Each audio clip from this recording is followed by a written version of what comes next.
Hey everyone, this is Frugal Panda here with a review of the Sohamo A3 400 watt brushless e-bike.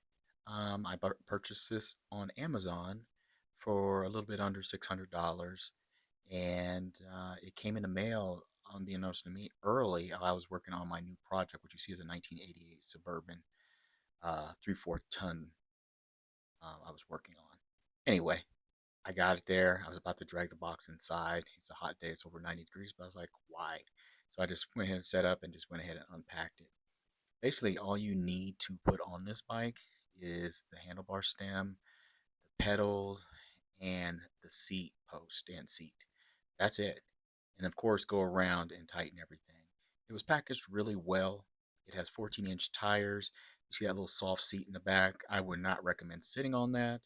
That's more for looks. I would guess that's more for, like, say, a little dog pet or cat pet carrier. Um, a bag, maybe a crate for your groceries. This bike may look small, but it's heavy. I'd say it's in somewhere in the 50-pound range. It's going to be heavier than, say, like an electric XP Lite, but it's also more powerful and has a much larger battery than that. And the battery is, what is it, 48 volts, 16 Ah. It came with keys. The display is real simple. Of course, right now I'm putting the pedals on. Make sure you put them on the right way, and they're labeled left and right. Tighten it. It came with all the tools I needed. I have so many e-bike tools. I could make a whole nother toolkit out of just my e-bike tools that I've gotten with different bikes over the years. Um, I don't know, did I mention this is a folding bike?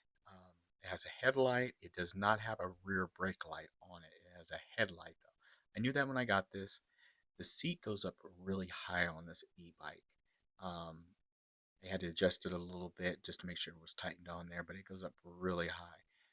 The handlebar stem goes up fairly high. Um, Before I go any further, let me tell you this though. I don't recommend this bike for anybody over 6 foot or people with really long legs. You will touch the handlebars. Now, if you're using this as a real quick, the charger has a fan built into it. I think that's to keep it from overheating and everything too.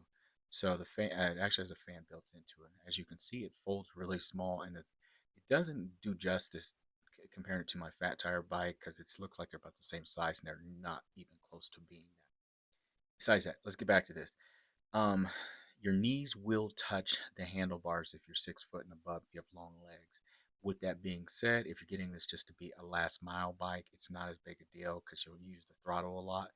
I could touch my knees to it if I wasn't paying attention, and depending on how I was riding and how high I had the seat, and it might have been also how high I had the seat too. But the throttle on it was really strong. You can see the display right here. You can't really see it. I think it's at 3 or 4 bars, but 4 bars, it's full. It has an electric horn, which is loud. The light is very simple to turn on this bike. Some of these bikes push this button and then push this button or push these two together. You have to do all that crap. So I'm around 6 foot tall, 200 some pounds. The max on this is 230 pounds. I'm riding it right now. One thing I noticed right away with this bike is the throttle is pretty strong. The throttle on this bike is stronger than my old electric X Premium, to be honest with you. Oh, and this is a single speed bike. There are no gears. But can it do 22 miles an hour like it claims? Yes, it can. I checked it and it can. And later on, I'll have some videos coming of me actually riding it somewhere, or a reservoir, maybe taking it on one of my camping trips or something like that. I don't know, but it will do 22 miles an hour. 400, the 400-watt motor is a good compromise, to be honest with you. It's got decent power. Most fat tire bikes I've had have always been 500 watts, but this 400 watt is not bad. I've had an Ancheer that was 250 watts, and that was a little bit slow, but this has got good throttle. The throttle gets up and goes. It'll do 20 miles on the throttle. As you saw, you can see where my knees are to give you an indicator. And I could adjust the seat down too. It might be partly that my seat is up high. But I just wanted to warn people, if you're tall, if you're shorter than 6 foot and stuff, and say you're like, let's say 5'7", 5'4", oh, you're good to go. Oh, I didn't mention that seat. It has springs in it, and that seat is really soft. So now I'm folding this bike. I recommend with this bike to oil the hinges on it because when I went to fold it for the initial time, it was really hard, and I'd rather it be really hard to do it than it be just super loose and like bike's gonna fall apart. It had good safety mechanisms on it too to keep the bike from unfolding, or excuse me, folding up on you while you're riding. But as you can see, it was pretty stiff trying to fold it at this time. So I would put a little bit of whatever, some type of grease or oil on it. The bike itself looks good. It's good. It's got a good size to it. It feels comfortable riding it. It will fit in a trunk. I can tell you that folded up, it shouldn't have no problems fitting into a trunk of a small car. It is over 50 pounds. I can tell you that. I couldn't find what the actual weight was on it, but I know it's over 50 pounds. Uh, but honestly, it feels really solidly built, to be honest. The headlight on it, it looks like about the same one that's on my Zenroll e-bike. And it's really bright enough, so it's good. As you can see, the seat folds forward, and that suit, I don't know if I said it already, that seat is super comfy. But you push a little button underneath, and you can fold the seat up, just like the old Ancheer used to do. You unhook the little cord on the side of the battery, and you can pull it in, put your key in, and you can unlock that battery and slide it right out. It's really painless to do. It's actually really easy. So if you wanted to take the battery out before you lifted it up to put it in the car, you'd save some weight doing that. And the battery is huge for a bike this size.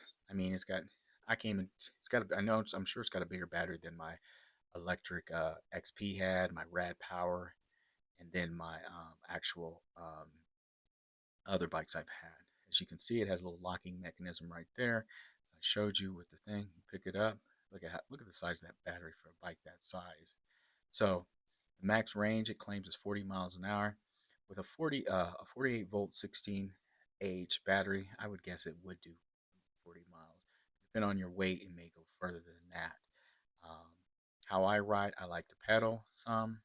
This is not the type of bike I would really pedal aggressive. This is more of a leisure bike just to ride in the city and get around and go a decent speed. So this is going to go faster than a rental, say, in a different city. If you're in Seattle or Denver, it's going to go faster than a rental. It's got 3 bars. It came like that. So I just got this bike. If it's at 4 bars, it's fully charged. See me testing the actual headlight, which is pretty bright. I give this bike a thumbs up. I'll take it on my next trip I do out of state or city trip because I like the size of it. It's small, it's compact. It feels like a good build. It's got good range, and I can put it in any of my cars. Anyway, everyone, thanks for watching. And then once again, this is a Sohamo 400-watt folding e-bike with 14-inch tires, single speed. I'll leave links in the description for Amazon for it.